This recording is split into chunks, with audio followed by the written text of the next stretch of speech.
urgent issues for public health right now are things that have come to the forefront around health inequities, for example.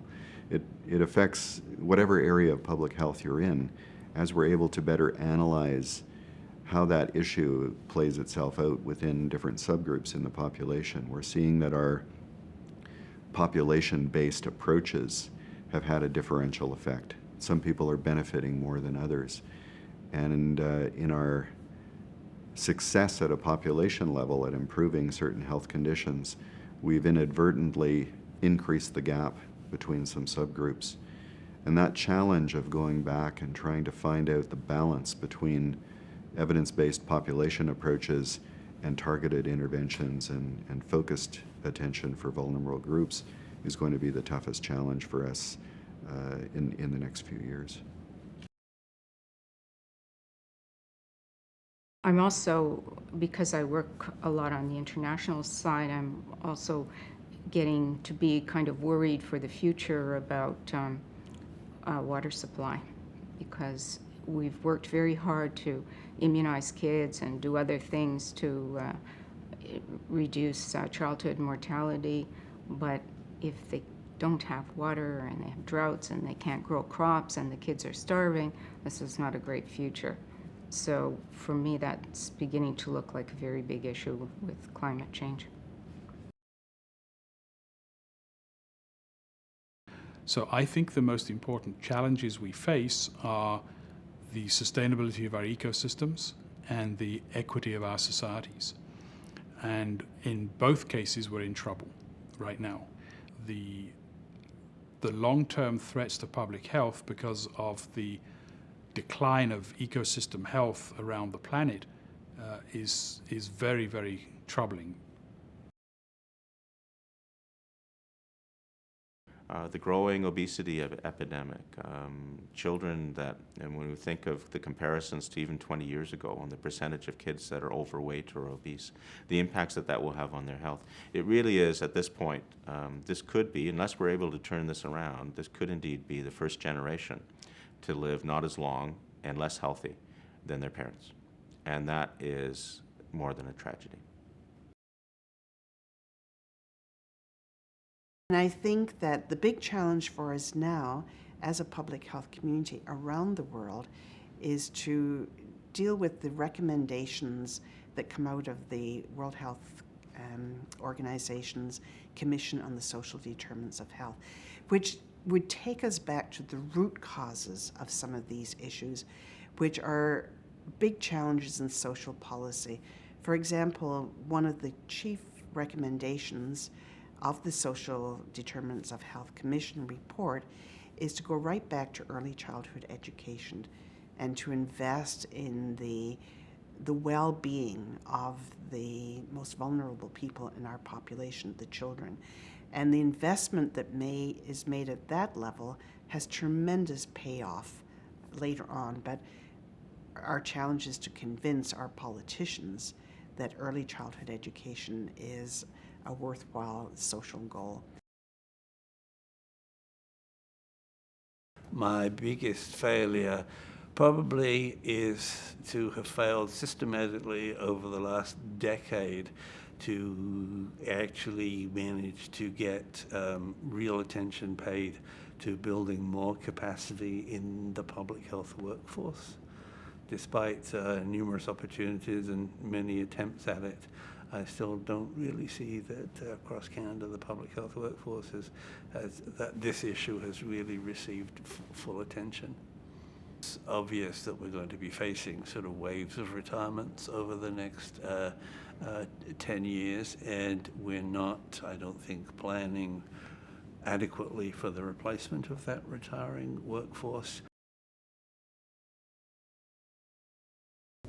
We need to have capacity at every level, the local level, the provincial level, and nationally, to really change the environments in which Canadians are living, to address what are some of the most profound public health challenges that face Canadians, to allow chronic disease, whether it's diabetes, cardiovascular disease, cancer, obesity, to continue to ramp forward and not address the fundamental nature of those as preventable issues, preventable diseases, preventable challenges, I think lets Canadians down, and I think it's where public health absolutely needs to work.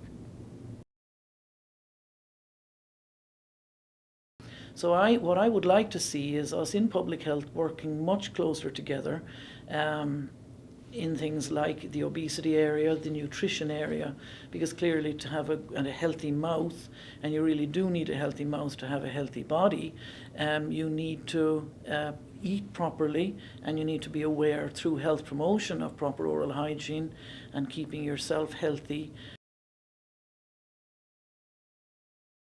There are other problems that have really gotten away from us, and one of them is, of course, tobacco. Now, a lot of people think, oh, well, tobacco, we fixed that. We've got our law now, and we've got smoke-free places, and we've got this, and we've got high prices, and we got this and that. It's not true. Tobacco is still far and away the biggest unsolved public health problem that Canada faces, even though the prevalence has dropped from 50% as it was in the mid-60s to just under 20% today. But a fifth of Canadians smoking, that's enormous. That's a terrible public health problem, and a lot of work remains to be done. I think, however, particularly with the aging of the population, and the latest UN report has shown that within the next 2 years there will actually in the world be more older people than children for the first time. So I don't think we can ignore that, and the fact that with aging and living longer should be a great celebration. But we have to be more concerned about chronic diseases, about quality of life, about aging well and staying well. There's one thing that towers over all others when we're talking about urgent problems confronting Canada at present. It's a problem that confronts the entire world, and this is the problem of global climate change, which is part of a larger problem of change going on in the world as a whole, biological change, ecological change, demographic change, economic and social change, cultural change. But climate change is the one that is going to do terrible damage to everything living on Earth unless we act immediately and purposefully and direct much greater resources, much more money, much more energy at it. Unfortunately, there are powerful forces, economic interests like the oil industry and other energy industries arrayed against this in much the same way as the tobacco industry was arrayed against the forces of public health and health promotion in the 1960s and 70s.